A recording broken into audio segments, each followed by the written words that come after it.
तो इस वीडियो में हम लोग पढ़ने वाले हैं नाखून क्यों बढ़ते हैं। ये एक मतलब कहानी नहीं है, मतलब अब कहानी होगा पता नहीं, जो भी है लेकर देख लेना, क्या याद करना, ठीक है। सबसे पहले चैप्टर बोलता है ये प्रस्तुत पाठ जो नाखून क्यों बढ़ते हैं, जो हजारी प्रसाद द्विवेदी कौन लिखे हैं, हजारी प्रसाद द्विवेदी लिखे हैं। इनमें लेखक नाखून के माध्यम से मनुष्य की आदमी बर्बर प्रवृत्ति वर्णन करते हुए उसकी बर्बरता त्याग कर मानवीय गुणों को अपनाने का संदेश दिया गया है, ठीक है। तो इस लाइन को तुम ना समझते तुम समझाते कहना क्या जाए, ठीक है ना। यहाँ पे तो एक दिन जो है लेखक की पुत्री कौन, लेखक की पुत्री ने प्रश्न पूछा। क्या पूछा? नाखून क्यों बढ़ते। किससे पूछा? अपने पिताजी से, मतलब लेखक से। किससे पूछा? लेखक से। एक दिन लेखक की पुत्री ने, है ना, प्रश्न पूछा नाखून क्यों बढ़ते हैं। लेखक की पुत्री पूछा ना। बालिका के इस प्रश्न को लेकर लेखक हतप्रभ हो गया। क्या हो गया? हताश हो गया, ठीक ना, मतलब कि आश्चर्य पड़ गया, ठीक ना। प्रतिक्रिया स्वरूप लेखक ने इस विषय पर मानव सभ्यता के विकास पर विचार प्रकट करते हुए कहा कि आज, है ना, अब ध्यान सुनो, बोलता है कि आज से लाखों वर्ष पूर्व जब मनुष्य जंगली अवस्था में था, क्या था? जंगली अवस्था, तब उसे अपनी रक्षा के लिए हथियारों की आवश्यकता थी। क्या थी? हथियार चाहिए था तब, है ना। तो उसके इस तो इसके लिए मनुष्य अपने नाखूनों को हथियार के स्वरूप प्रयोग करता था। क्या करता था? हथियार के स्वरूप प्रयोग करता था। उसको बढ़ाना शुरू किया क्योंकि उसके प्रतिद्वंदियों को जूझने, मतलब लड़ने के लिए नाखून ही अस्त्र थे। क्या थे? अस्त्र। मतलब उसके पास कौन सा अस्त्र था? नाखून। ये नाखून अस्त्र था, ठीक ना। उसके बाद पत्थर, पेड़, डाल आदि का व्यवहार करने लगा। उसके बाद क्या यूज करने लगा मनुष्य? पत्थर का, है ना, पेड़ का, टहनी का यूज करने लगा मारने के लिए, ठीक ना। इस तरह जैसे जैसे सभ्यता विकास हुआ, मनुष्य अपने हथियारों में परिवर्तन करने लगा। लोहे के अस्त्र का विकास हो गया, ठीक है। अस्त्र बनाकर मनुष्य असुरों से भी मुकाबला किया, है ना, मतलब किससे लड़ा? असुरों से भी लड़ा, ठीक है। इतिहास आगे बढ़ा, आर्य विजय हुए, है ना। लोहे के अस्त्रों का बाजी मार ली। कौन बाजी मार लिया? लोहे का अस्त्र, जो अस्त्र मतलब वो हथियार, बाजी मार ली, ठीक ना। युग परिवर्तन के पतले वाली पलीते वाली बंदूकों, है ना, बंदूकों ने, कारतूसों ने, तोपों ने, बमों ने, बम वर्षक विमानों इत्यादि ने इतिहास को कहाँ से कहाँ पहुँचा दिया। मतलब अब जो है नाखून कहाँ, अब आदमी या पहले क्या लकड़ी से लड़ता था, फिर तलवार से, लोहा का हथियार, अब क्या हुआ? बंदूक, बम, तोप सब आ गया, ठीक ना। नखधर, नखधर मतलब नाखून वाला। कौन? नखधर मनुष्य ने इतनी चीज़ों का उपयोग करने के बावजूद अपने नाखूनों को नहीं छोड़ा। नहीं छोड़ा। क्या नहीं छोड़ा? नाखूनों को नहीं छोड़ा। उसके नाखून अब भी बढ़ते हैं। क्या होते हैं? अब भी बढ़ते हैं। वह सोचता है कि फिर क्या करे, है ना, नाखून बढ़ता है फिर क्या करे, ठीक ना। उसे इस बात की हैरानी होती है कि आज मनुष्य नाखून काटने पर अपने बच्चों को डांटता है। क्या करता है? डांटता है। किंतु प्रकृति ने उसे फिर भी नाखून बढ़ाने का विवश किया है। मतलब अगर बच्चा नाखून नहीं काटता है तो आदमी क्या करता है? उसको डांटता है ना, है ना।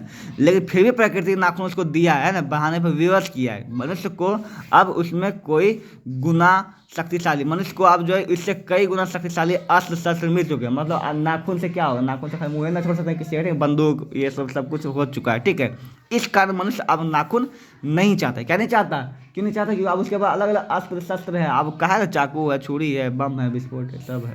बोलता है प्राणी वैज्ञानिकों, क्या बोलता है? प्राणी वैज्ञानिकों के मतानुसार मानव मन में समान मानव शरीर में कोई भी असह्य से सजन प्रवृत्तियां हैं, ठीक है। मतलब क्या बोलता है? अभ्यास सजन प्रवृत्तियां। इस लाइन को छोड़ते हैं, दिमाग नहीं लगाते, ठीक है। बोलता है यह प्रवृत्तियां अनायास से मनुष्य के शरीर में अनजाने में अपने अपने काम करते हैं। मतलब देखो, मतलब कि वैज्ञानिक होता है हमारे शरीर में कुछ ऐसा चीज़ें हैं जो हम लोग को जरूरत नहीं है, ठीक है। पहले था, अब जरूरत नहीं है, लेकिन फिर भी आज भी वो बढ़ते रहता है, ठीक है। नाखून का बढ़ना उनमें से एक है। नाखून बढ़ना भी हम लोग को जरूरत नहीं है, लेकिन उनमें से एक है ना। इस प्रकार यदि मनुष्य अपने शरीर की, मन की और वाणी की अनायास घटने के प्रवृत्ति के बारे में विचार करे तो यह वास्तविक प्रवृत्ति पहचानने के लिए बहुत सहायता मिल सकती है। मनुष्य के नख में बढ़ा लेने से वह सहजता प्रवृत्ति और पशुत्व का प्रमाण है, ठीक है। देखो, मनुष्य का जो नाखून बढ़ता है ना, वो किसका प्रमाण है? कि वो पहले क्या था? जानवर था। क्या था? जानवर था। नाखून किसका बढ़ता है? जानवर का बढ़ता है ना। बोलता है जानवर का नाखून बढ़ा के रखा हुआ है, ठीक है। तो मनुष्य का जो नाखून जो किसका प्रवृत्ति है कि उसको याद, मनुष्य का जो है नाखून उसको याद दिलाता है तुम पहले क्या था? पशु था। क्या था? पशु। उसे काटने की प्रवृत्ति जो है वो मनुष्यता की निशानी। किसकी निशानी है? मनुष्यता की। मतलब हम मनुष्य हैं, इसका निशानी क्या है? उसको काटने की प्रवृत्ति, ठीक है। पशुत्व की चिन्ह उसके भीतर रह गए, है ना। मतलब पशु तत्व मतलब कि जानवर का चिन्ह जो उसके अंदर रह गए, किंतु वह पशु तत्व को नहीं छोड़ चुका है, अभी तक नहीं छोड़ा है ना पशु को, वह पशु को छोड़ चुका है। यह दृष्टि में अश्लील शस्त्र बढ़ाने की प्रवृत्ति मनुष्य के विरोधिनी है। विरोधिनी मतलब अब उसको नाखून बढ़ाने की जरूरत नहीं है, ठीक है। लेखक सोचता है कि मनुष्य किस ओर बढ़ गया है ना, किस ओर बढ़ रहा है, पशुता की ओर अथवा मनुष्यता की ओर, अश्लील शस्त्र बढ़ाने की ओर अथवा अश्लील शस्त्र घटाने की ओर। तो अश्लील अब आजकल मनुष्य बढ़ा रहा है, घटा नहीं रहा है ना, बंदूक नया नया बंदूक बन रहा है, ये बंदा वो है ना। आज के युग में नाखून पशुता का अवशेष है तथा अश्लील शस्त्र पशुता की निशानी है ना।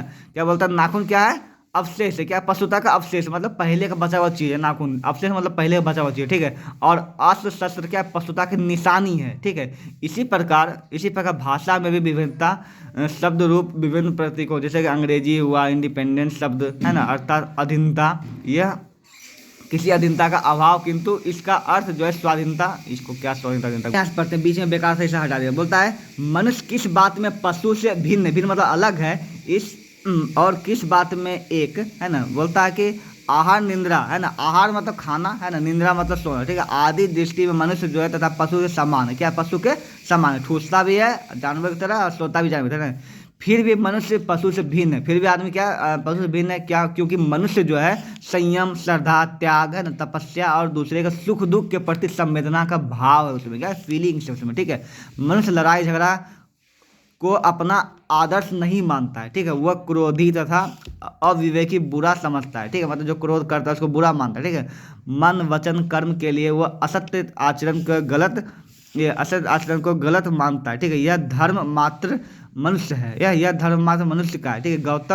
गौतम बुद्ध ने कहा है कि मनुष्य की मनुष्यता यही है कि वह अपने सबके सुख दुख में सहानुभूति के साथ देखता है, ठीक है। असहिष्णुता, अहिंसा, सत्य, अक्रोध, धर्म मूल स्रोत है, ठीक है। इन सारी बातों के बावजूद जब मनुष्य नाखून बढ़ाता है तो आश्चर्य होता है। क्या होता है, आश्चर्य होता है कि अज्ञान सर्वत्र मनुष्य को पछाड़ता है और आदमी उसे लोहा लेने को तैयार रहता है। लेखक सोचता है कि ऐसी स्थिति में मनुष्य को कैसे सुख मिलेगा, क्योंकि देश के नेता वस्तुओं की कमी के कारण उत्पाद बढ़ाने की सलाह देते हैं, किंतु बूढ़े आत्मवलोकन कि यह ध्यान दिलाते हैं। यह कहना है कि प्रेम से बड़ी चीज़ है ना, प्रेम सबसे बड़ी चीज़ है जो हमारे भीतर है, ठीक है। मतलब इसका पूरा कहानी सीधा सारांश ये है कि हमारे लेखक जो बेटी थी वो एक बार उससे पूछी कि हमारा नाखून क्यों बढ़ रहा है। लेखक सोच में पड़ गया, तो लेखक का ये सब मन के अंदर चल रहा है कि नाखून जो है पहले आदमी का शस्त्र का काम करता है, लेकिन आज तो बम ये सब आ गया, ठीक है, तो इसका जरूरत है नहीं, ठीक है। लेकिन फिर भी प्रकृति ने नाखून को बढ़ने के लिए आदमी को दिया ताकि उसको याद आ सके कि हम पहले क्या थे, जानवर थे, लेकिन अब क्या है, मनुष्य। तो हम जब नाखून काटते हैं क्या निशानी है, कि मनुष्यता की निशानी। किसका निशानी है, मनुष्यता। और जो नाखून बढ़ाता है क्या है, पशुता की निशानी है, ठीक है। क्या चीज़ का निशानी है, पशुता की निशानी, ठीक है। तो यही चीज़ पूरा चैप्टर में लिया गया है, कहा गया है, ठीक है। अब इसके ऊपर ऑब्जेक्टिव याद कर लीजिएगा।